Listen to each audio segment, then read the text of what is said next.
Hi friends, welcome to Anbu's cookery. நம்ம இன்றைக்கி ரொம்ப சீக்கிரமாக சுலபமாக செய்யக்கூடிய மைசூர் போண்டா எப்படி செய்யறது தான் பார்க்க போகிறோம். இது செய்கிறது ரொம்பவே ஈஸி, ரொம்ப டேஸ்ட்டாக இருக்கும். எப்படி செய்யலான்னு பார்க்கலாம் வாங்க. ஃபஸ்ட்டு நான் ஒரு கப் அளவுக்கு மைதா மாவு எடுத்துக்கிறேன். அதை ஒரு பவுலில் சேர்த்துக்கிறேன். அதுக்கப்புறம் ஒரு டேபிள் ஸ்பூன் அளவுக்கு ஜீரகம் சேர்த்துக்கிறேன். இதில் கண்டிப்பாக ஜீரகம் சேர்த்துக்கோங்க. கொஞ்சமாக சின்ன சின்னதாக நான் இருக்கிற இஞ்சி சேர்த்துக்கிறேன். அதே மாதிரி காரத்துக்கு ஒரே ஒரு பச்சை மிளகாய் சேர்த்துக்கிறேன். கொஞ்சமாக கருவேப்பிலை கொத்தமல்லி நறுக்கி வச்சுருக்கேன், அதையும் சேர்த்துக்கிறேன். இது மட்டும் சேர்த்தாலே போதும். நம்ம டேஸ்ட்டுக்காக ஒரு 2 டேபிள் ஸ்பூன் அளவுக்கு தேங்காய் சின்ன சின்னதாக நறுக்கி வச்சுருக்கேன், அதுவும் சேர்த்துக்கிறேன். உங்களுக்கு தேங்காய் வேணான்னா நீங்கள் ஸ்கிப் பண்ணிக்கலாம். இப்போ கொஞ்சமாக அரை டீஸ்பூன் அளவுக்கு சோடா உப்பு சேர்த்துக்கிறேன். இப்போ நான் 1 கப் மைதா மாவுக்கு அரை கப் தயிர் எடுத்திருக்கேன். உங்களுக்கு சோடா உப்பு வேணான்னு நினச்சிங்கன்னா 1 கப் மைதா மாவுக்கு 1 கப் தயிர் எடுத்துக்கோங்க. நல்லா கெட்டி தயிராக புளிக்காத தயிராக எடுத்துக்கோங்க. அந்த மாதிரி எடுத்துக்கிட்டிங்கன்னா உங்களுக்கு சோடா உப்பு அவ்வளோவா தேவைப்படாது. அதுவும் இல்லாமல் இதை பிசைஞ்சிட்டு ஒரு 2 மணி நேரம் நல்லா ஊற வச்சிங்கன்னா உங்களுக்கு சோடா உப்பு தேவையில்ல. நம்ம இப்போ செஞ்சுட்டு உடனே ஒரு 10 நிமிஷத்துலேயே ஊற வச்சுட்டு செய்ய போகிறோம். இப்போ இந்த டிஷ்ஷுக்கு தேவையான அளவுக்கு உப்பு சேர்த்துக்கிறேன். இப்போ தயிர் சேர்த்ததுக்கப்புறமா தண்ணி சேர்க்காமல் இதை ஒரு தடவை நல்லா கலந்து விட்டுருங்க.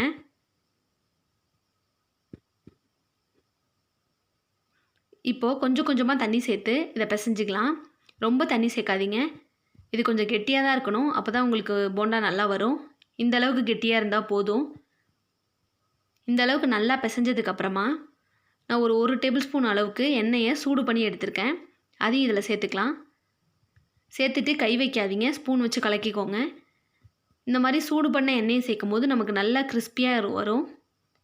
நீங்கள் வேணால் இல்லை 1 டேபிள் ஸ்பூன் அளவுக்கு அரிசி மாவு சேர்த்துக்கலாம். கை வச்சு அதுக்கப்புறமா ஆறுனதுக்கப்புறமா கலக்குனிங்கன்னா இந்த மாதிரி உங்களுக்கு மாவு கெட்டியாக இருக்கணும். இந்த மாதிரி பால் மாதிரி எடுத்து போட்டிங்கன்னா நல்லா விழணும். இதுதான் உங்களுக்கு பதம். இப்போ இது ஒரு மூடி போட்டு ஒரு 10லேருந்து 15 நிமிஷம் ஊற விட்டுடலாம். இப்போ மாவு நல்லா ஊறிடுச்சு. இதை நம்ம பொரிச்சு எடுத்துடலாம். நான் ஒரு கடாயில் எண்ணெய் சூடானதுக்கப்புறமா மீடியம் ஃப்ளேமில் வச்சுட்டு சின்ன சின்ன பாலாக எடுத்து எண்ணெயில் போட்டு பொரிச்சிடலாம். தண்ணியில் கை நனைச்சிட்டு போட்டிங்கன்னா உங்களுக்கு ஈஸியாக போடுறதுக்கு வரும். இந்த மாதிரி ஒவ்வொன்றா உள்ளே சேர்த்ததுக்கப்புறமா நல்லா ஒரு பக்கம் வெந்து ப்ரௌன் ஆனதுக்கப்புறமா இன்னொரு பக்கம் திருப்பி விடலாம்.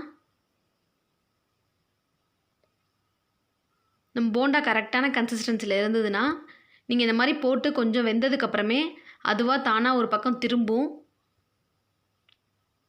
இப்போ பார்த்தீங்களா, போண்டா தானாக ரொட்டேட் ஆகிக்குது. இந்த மாதிரி இருந்தால் மாவு கரெக்டான பதத்தில் இருக்குன்னு அர்த்தம். இப்போ 2 பக்கமே நல்லா வெந்துருச்சு, நம்ம எடுத்துடலாம். நம்மளோட போண்டா சுட சுட தயாராகிடுச்சு. இது ரொம்பவே சூப்பராக இருக்கும். இதை கண்டிப்பாக நீங்களும் ட்ரை பண்ணி பாருங்கள். இது ஒரு தேங்காய் சட்னியோடு வச்சு சாப்பிட்டிங்கன்னா ரொம்பவே சூப்பராக இருக்கும். இல்லை வெறுமனே சாப்பிட்றதுக்குமே சூப்பராக இருக்கும். சூடாக சாப்பிட்டிங்கன்னா நல்லாயிருக்கும். இந்த ரெசிபி உங்களுக்கு பிடிச்சிருந்தா மறக்காமல் நம்ம சேனலுக்கு சப்ஸ்கிரைப் பண்ணுங்கள், லைக் பண்ணுங்கள், ஷேர் பண்ணுங்கள், மறக்காமல் கமெண்ட் பண்ணுங்கள். தேங்க்யூ ஃபார் வாட்சிங் ஃப்ரெண்ட்ஸ்.